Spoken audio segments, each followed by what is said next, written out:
I've started a new channel called Lanila Tales. Please subscribe and watch my best stories there. Link is in the description. They say every quiet Monday begins with coffee and complaints, but this one began with a scream and a flying desk. If I had known that an intergalactic audience was betting credits on how long I would last before crying, I would have at least worn my good shoes. Instead, I stood in front of Class 7B holding a broken piece of chalk while the sky ripped open like wet paper and reality poured out in purple flames. Earlier that morning, my biggest problem was convincing 12-year-olds that homework does not magically disappear if they stare at the ceiling long enough. The classroom smelled of markers, instant noodles, and the faint scent of despair. Jonah was building a tower of erasers. Mia was asking if aliens could legally abduct her to avoid math, and I was calculating if it was too early for a third cup of coffee. The loudspeaker crackled overhead like it always did before delivering another pointless announcement, but this time there was only silence. Then the ground trembled, windows rattled, and the ceiling lights flickered like they were scared of something. The sky outside darkened unnaturally. Not like a storm, but as if someone dimmed the universe. A glowing tear sliced through the clouds, widening with a low metallic scream. My students pressed against the windows, eyes wide, half terrified, half thrilled. A massive black ship descended, shadows stretching across the school field, crushing the basketball court with a casual elegance that suggested it had done this many times before.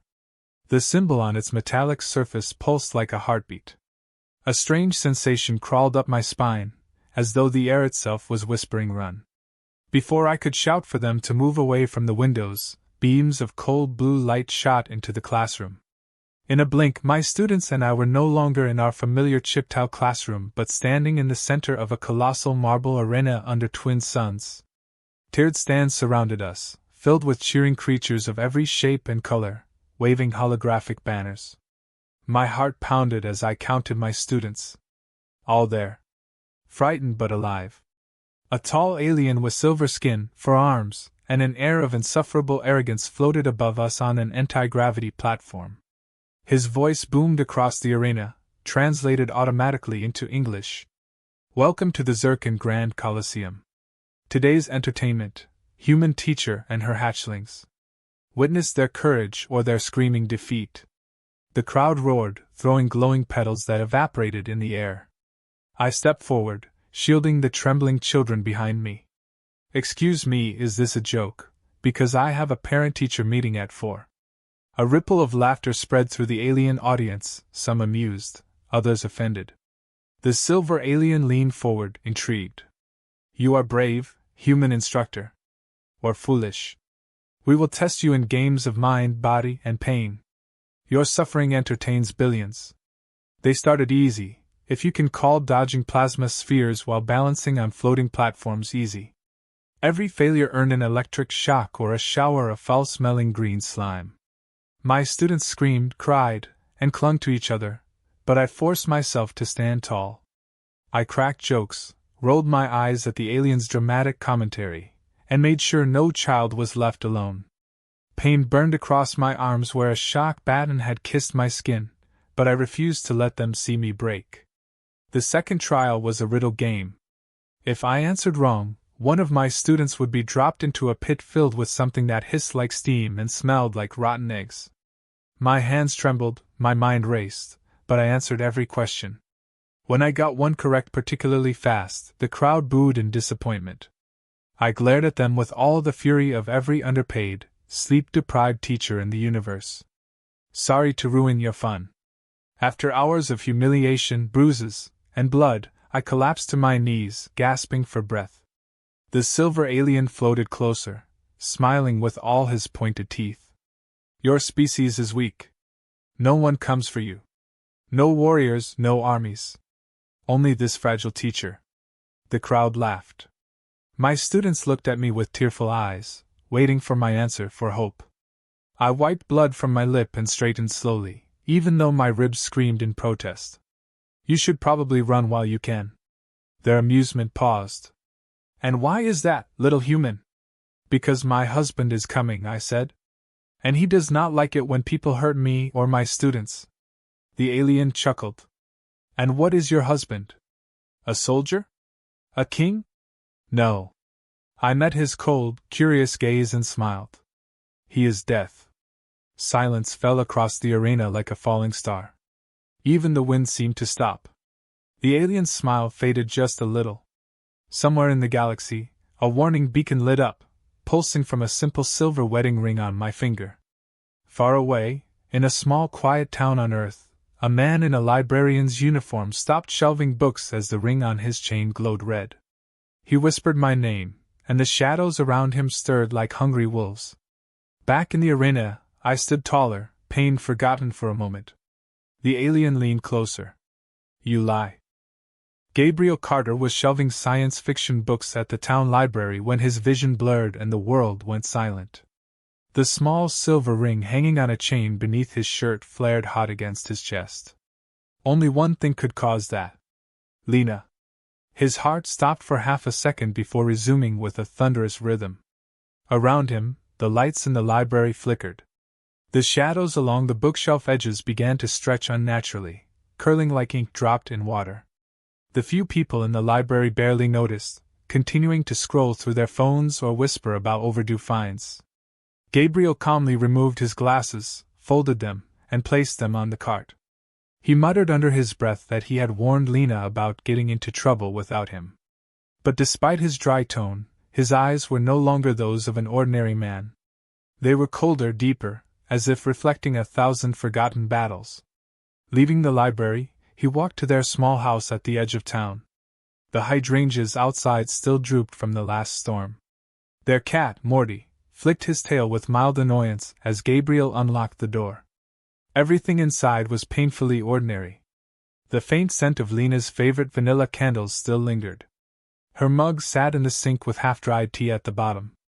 A stack of graded papers lay on the table beside a sticky note that said "Don't forget dinner is in the fridge."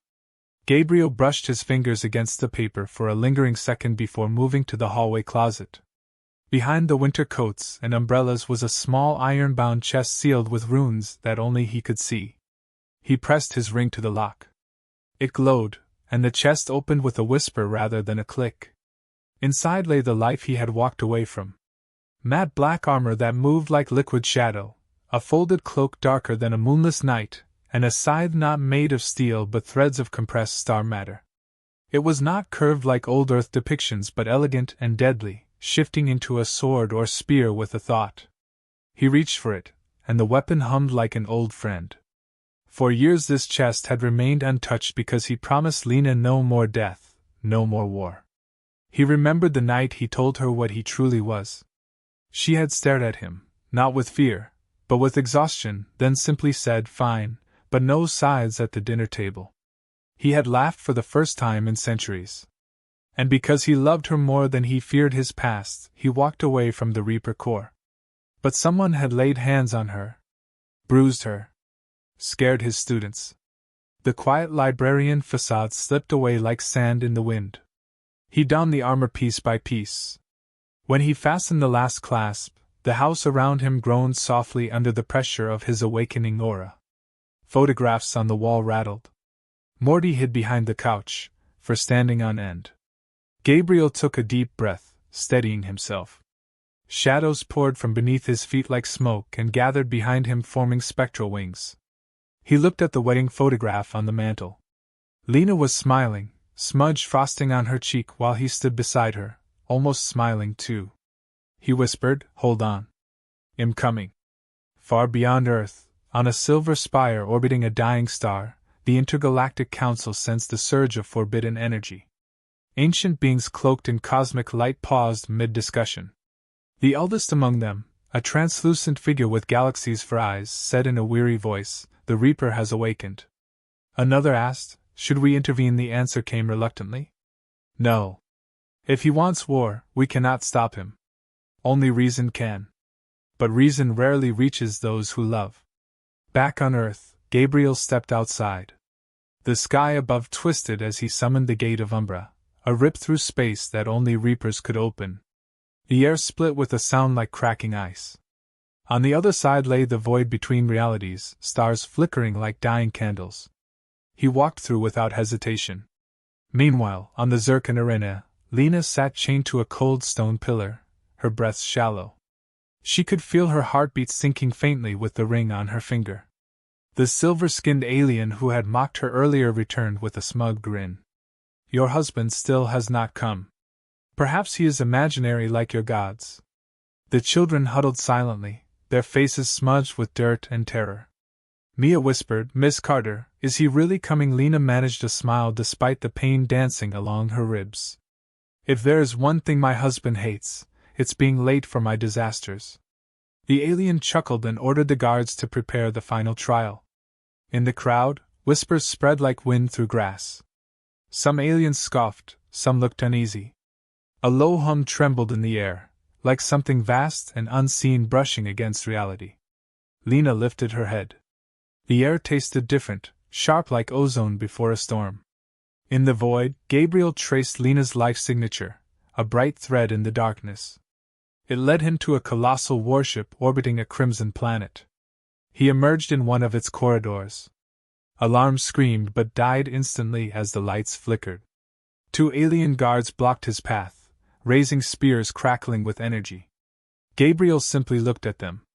Their weapons shattered to dust. They fell to their knees, trembling. He did not kill them. Not yet. He walked through the ship like a ghost through a dream.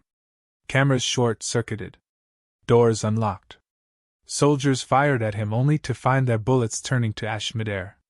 His voice was calm when he spoke to the ship's AI. Take me to the arena. The AI, built to fear nothing, hesitated for the first time in its existence. A hidden door slid open. Back in the arena, the sky above tore open once more, but this time it was not a ship. It was darkness shaped like a man, stepping through reality with quiet, unmistakable fury.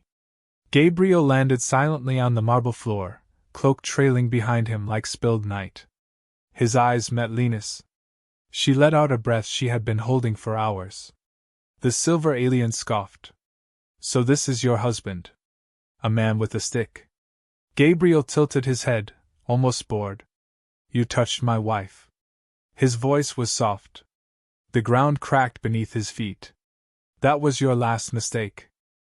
The arena held its breath, or maybe it was the entire galaxy. Gabriel stood in the center, dark and silent, as the Zircon audience leaned forward in their seats made of bone and gold. The silver-skinned alien who had tormented Lena smirked, dismissing the growing unease among the spectators. He raised one of his 4 arms and shouted to the crowd that the human had come to share his wife's defeat. Laughter exploded like fireworks. Gabriel did not react. He simply turned his head to Lena. His expression softened for the briefest moment as he whispered, You are hurt. She rolled her eyes despite the pain. Late and obvious. His lips twitched, almost a smile. A squad of Zircon guards, armored in obsidian plating and armed with plasma halberds, surrounded Gabriel in a tightening circle. The announcer, voice dripping with arrogance, declared this a bonus round. If the human survived 5 minutes, the children would be spared. The audience roared approval. Gabriel blinked, unimpressed. 5 minutes he sounded genuinely confused. I need less. Before the words had finished leaving his mouth, the first guard lunged.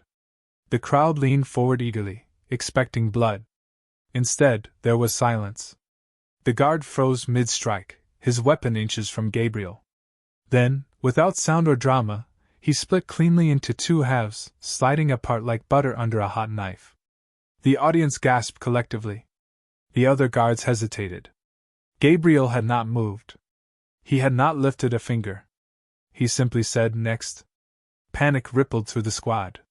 They attacked together, plasma blades leaving streaks of light in the air. Gabriel walked through them, calm as a man strolling through a garden. Wherever he passed, weapons shattered, armor cracked, and bodies fell unconscious or broken. Not dead. Not yet. The scythe-like weapon shifted in his hand into a slender blade of shadow. Lena watched, chest tightening. He was holding back. The children huddled behind her.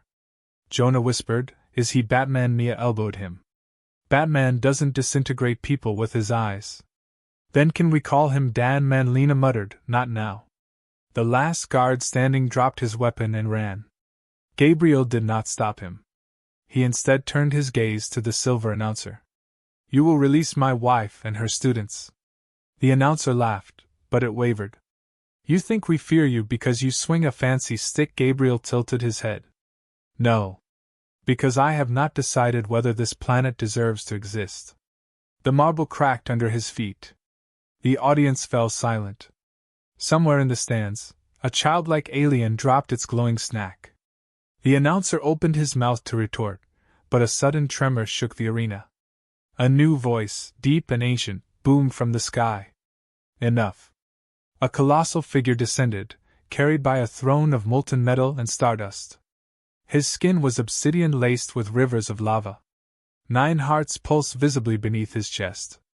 His eyes were twin collapsing stars. The Zircon Emperor had arrived.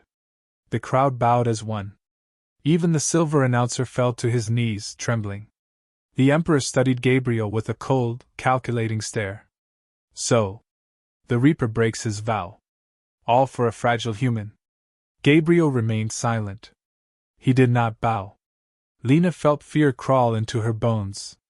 She had heard whispers of the Emperor even in human legends, unnamed but always feared. The Emperor raised a hand and the arena stilled. He addressed Gabriel with a voice that carried the weight of worlds. "Fight me. Win, and you may leave with your wife. Lose, and your soul becomes my trophy." Lena shouted no. Gabriel gave her a look that said "trust me" and stepped forward. The Emperor smiled, revealing molten teeth. "But no Reaper tricks. No killing my audience. A duel, bound by honor." Gabriel nodded. "Fine. But if you cheat, I won't stop at you." The duel began with no countdown. The Emperor moved like a collapsing sun, fists burning through the air. Gabriel sidestepped, the impact shattering pillars behind him. He slashed his blade across the Emperor's arm. Lava like blood hissed on the marble. The crowd gasped in awe and horror. The Emperor laughed, delighted. Again. Each blow shook the arena. Gabriel fought with precise, restrained rage. The Emperor fought like a storm, wild and merciless. Lena watched, chained and bleeding, her heart pounding with every strike. The children clung to her, eyes wide. At one point, the Emperor slammed Gabriel into the ground, creating a crater. Dust rose. Lena screamed his name. For a moment, there was only silence. Then Gabriel stood. His cloak was torn. Blood dripped down his forehead. He wiped it away, annoyed more than hurt. The Emperor grinned, but there was respect in his molten eyes. "You are stronger than the last Reaper I killed." Gabriel answered, "And you talk too much." They clashed again. Sparks and shadows danced across the arena. Aliens held their breath, forgetting to cheer. The silver announcer sweated through his perfect smile. Lena's chains rattled as she shifted painfully. Her mind raced. Gabriel was strong, but the Emperor had 9 hearts. 9 lives. Then Lena noticed something. Embedded in the Emperor's armor, near his collarbone, was a glowing crystal. Each time he was wounded, it pulsed and his injuries healed faster. Lena smiled through split lips. Stupid, overconfident space tyrant. She leaned to Jonah. "See that gem?" she whispered instructions. His eyes widened. "You want me to?" Lucas, who was good with slingshots, nodded and whispered, "I can do it." As Gabriel and the Emperor locked weapons, Jonah sneaked behind a fallen pillar. He loaded a pebble into a broken alien toy that resembled a slingshot. Lena held her breath. The Emperor roared and raised his arm for a final blow. Jonah pulled back and fired. The pebble struck the crystal. It shattered. The Emperor staggered as his healing stopped. Gabriel seized the moment. With a swift motion, he disarmed the Emperor and pressed the edge of his weapon to the Emperor's throat. The arena plunged into stunned silence. "Yield," Gabriel said calmly. The Emperor's 9 hearts thundered. For a moment, everyone thought he would fight to the death. Then, slowly, he raised his hands. "I yield." Lena let out the breath she did not know she was holding.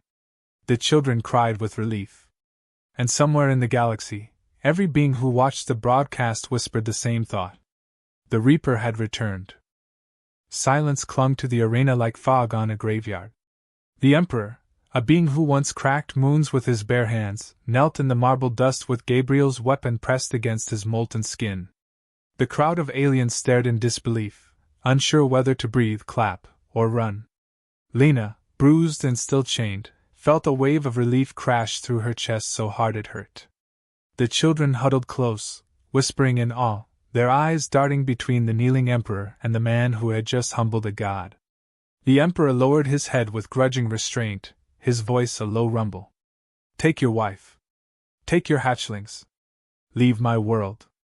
Gabriel lifted his weapon from the Emperor's throat, flicked it once so the blood evaporated into mist, and said quietly, "I intend to. But peace is always a short guest where ego lives."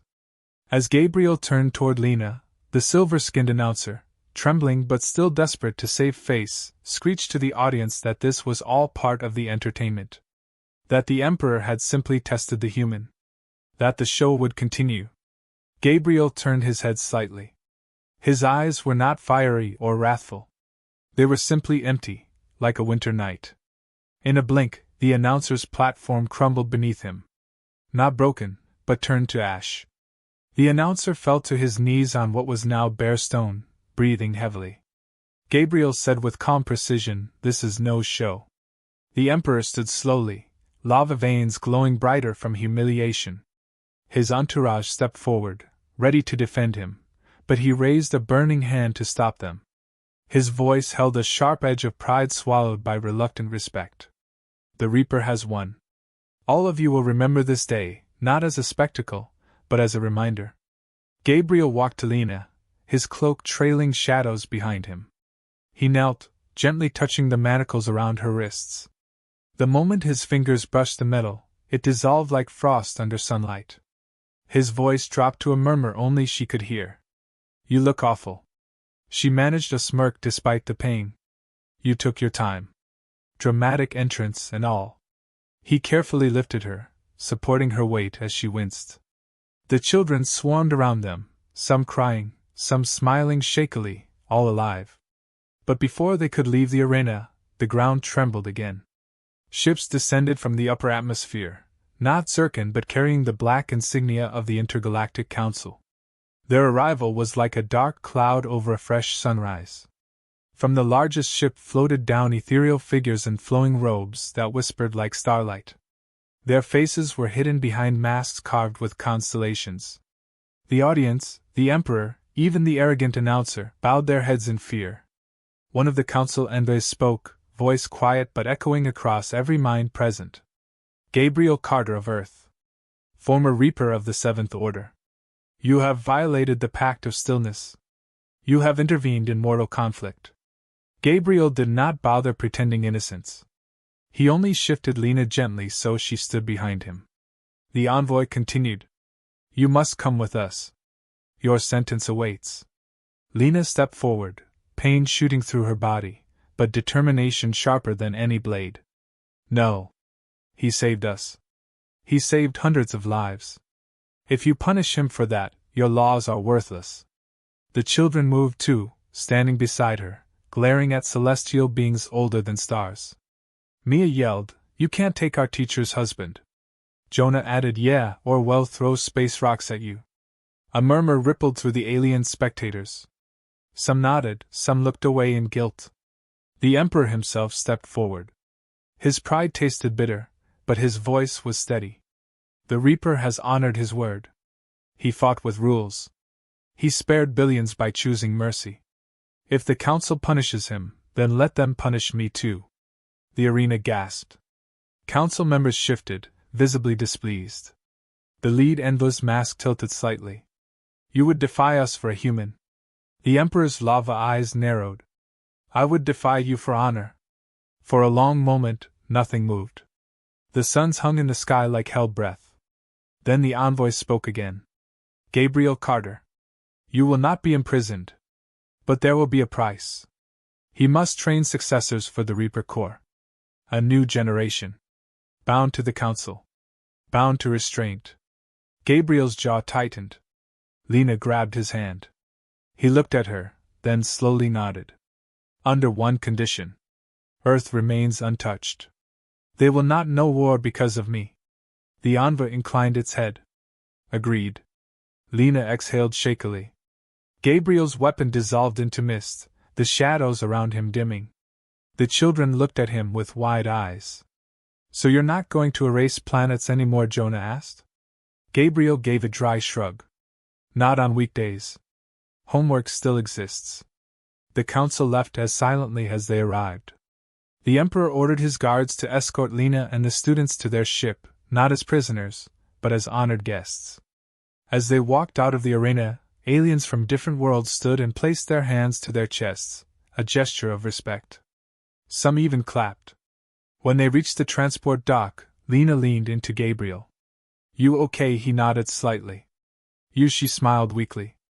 Just a few broken bones and emotional trauma. You're cooking dinner. Gabriel said, fine. But no vegetables. The children groaned in unison. Yes, vegetables. The Zircon planet grew smaller beneath their ship, a war world spared from destruction by a teacher, her students, and a husband who used to be death itself. None of them knew what awaited back on Earth, or what it meant to train Reapers. But for now, they were going home. And for the first time since the sky cracked open, Lena's heart felt steady. The journey back to Earth felt longer than the distance they had actually traveled. Lena sat in the ship's infirmary, her ribs bandaged, head resting slightly against Gabriel's shoulder. Rows of sleeping children lay on makeshift beds, some still trembling from nightmares, others clutching alien souvenirs like trophies of survival. The metal walls hummed with the deep vibration of engines while Gabriel sat silently, polishing a weapon that looked like a sword and a storm cloud fused together. She glanced at him. You really were going to destroy that planet, weren't you? He replied with casual honesty. Only parts of it. Mostly the loud ones.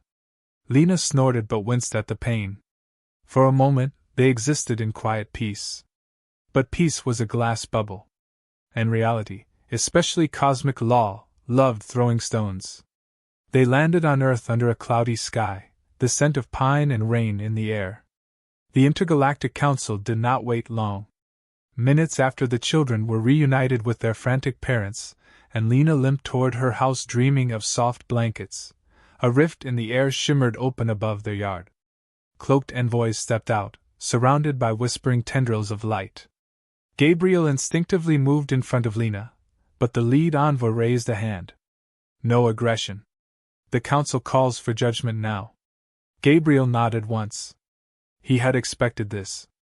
They were transported to the Celestial Citadel, a colossal structure floating in the void between galaxies. Lena felt her stomach tighten as they walked through its silver halls, stars visible beneath glass floors. At the center lay the Chamber of Balance. Beings of unimaginable age and power sat in elevated thrones, eyes like nebulae, voices like fading thunder. Gabriel stood at the center platform. Lena refused to leave his side. A counselor addressed them. Gabriel Carter. You violated the Pact of Stillness, reignited forbidden power, and interfered with planetary events. Your actions may inspire chaos among lesser civilizations. How do you plead? Gabriel stared ahead calmly. I would do it again.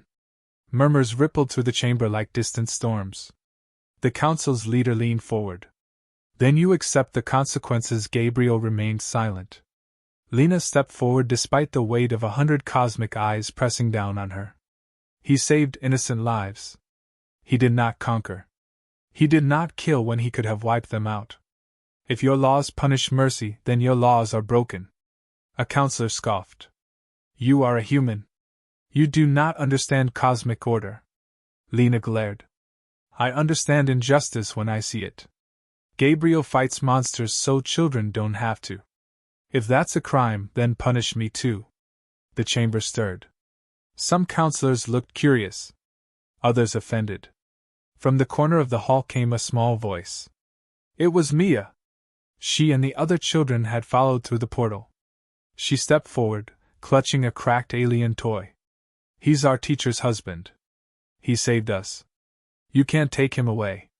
Jonah added, yeah, He's weird, but he didn't kill anyone. Except that one guy who kind of deserved it. A counselor pointed a sharp glare. Children are not permitted. The Emperor of Zerka, who had also arrived to testify, spoke in his molten voice. They will be heard. They earned it. The council allowed it. Lena argued with fierce logic. She quoted the council's own archives, ancient laws Gabriel had once told her about during late-night conversations. She pointed out Clause 47 subsection 3, intervention is allowed to preserve life if no alternative exists. Gabriel had tried peace first. He had only drawn his blade when forced. The Emperor supported her, adding that Gabriel spared his people and refused to destroy Zerka despite having the power. The children responded with their own chaotic honesty. He also doesn't like vegetables. And he helped us with math. And he lifted a spaceship with one hand. He's a good guy, I think. Laughter echoed faintly in the chamber, even from some council members. Still, the council was bound by their duty. The lead counselor stood, voice firm. Gabriel Carter. You will not be imprisoned. But your power must serve order. You will train successors to the Reaper Corps, under our supervision. You will teach them restraint. Lena felt relief and dread at once. Gabriel nodded slowly. I will. But Earth remains untouched. No recruits are taken by force. The counselor inclined their head. Agreed. Lena breathed again. The judgment was over, but it did not feel like victory.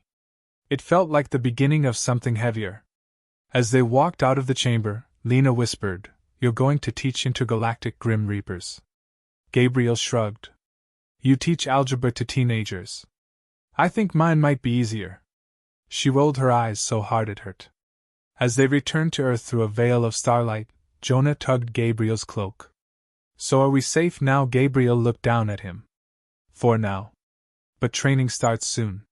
The boy blinked. Training, Gabriel said with a straight face. Push-ups. Maybe collapsing a small star. We'll see. Lena swatted his arm. Stop scaring the children.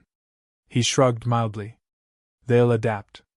The children whispered excitedly among themselves. Back in their town, life oddly tried to return to normal. The school was rebuilt. Parents hugged their children tighter. The news reported strange lights in the sky, but no one gave answers. Lena returned to her classroom with a cane and a new kind of patience. Gabriel stood at the back sometimes, quiet as a shadow, making sure no alien portals randomly opened again. But when night fell, and the world slept, Gabriel stood under the stars outside their home, holding the scythe of shadows. Not as a weapon, but as a promise. Lena stepped beside him, slipping her hand into his. He looked at her, eyes softer than anyone would ever believe. Are you afraid? She asked. Always. But not of war. Of failing you. She leaned her head on his arm. Then don't. They stood like that for a long time, silent and steady, while far above, the universe shifted, and somewhere, distant stars whispered of the Reaper who broke rules for love. The morning sunlight filtered through the classroom windows, casting dusty golden beams across messy desks and half-erased equations on the board. It was almost hard to believe that not long ago these same students were standing in a marble arena with alien warlords cheering for their doom. Now they were whispering about lunch, tripping over backpacks, and arguing about who ate the last donut. Lena Carter stood at the front of the class with her coffee mug, taking a long, silent moment to appreciate the ridiculous piece. Her bones still ached from broken ribs that had not fully healed, but it was a familiar pain, like an old bruise on the universe. Jonah was doodling spaceships, Mia was writing a letter to a Zircon prince asking if their pet slime monster could visit Earth, and Lucas was testing if the projector could be modified to fire lasers. Lena quietly unplugged the projector before it could explode. School was back to normal as it could be when some of her students occasionally discussed the structural weaknesses of alien battlecruisers during recess. Gabriel stood by the doorway, wearing a plain shirt and holding a stack of permission slips for something called interstellar physical education training. He looked like an ordinary man if you ignored the faint shadow at his feet that moved independently of the light. The children had mixed feelings about him teaching P. Jonah had whispered he might make them do push-ups on Mars. Gabriel placed the papers on Lena's desk and said the council has approved Earth as an official neutral training site. They want a proposal for teaching new Reapers, and apparently, I have to include lesson plans. Lesson plans? Gabriel Carter, destroyer of star systems, now argued with a form that asked state your measurable learning outcomes. Lena sipped her coffee, entirely unsympathetic. Welcome to my world, he replied with a blank stare. Your world is exhausting. At lunch, parents gathered outside the classroom, peeking through windows to make sure their children were not glowing or levitating. One mother approached Lena and whispered that her son claimed he hit an alien emperor with a rock and wanted to bring it for show and tell. Lena, without blinking, said no extraterrestrial weaponry allowed in class.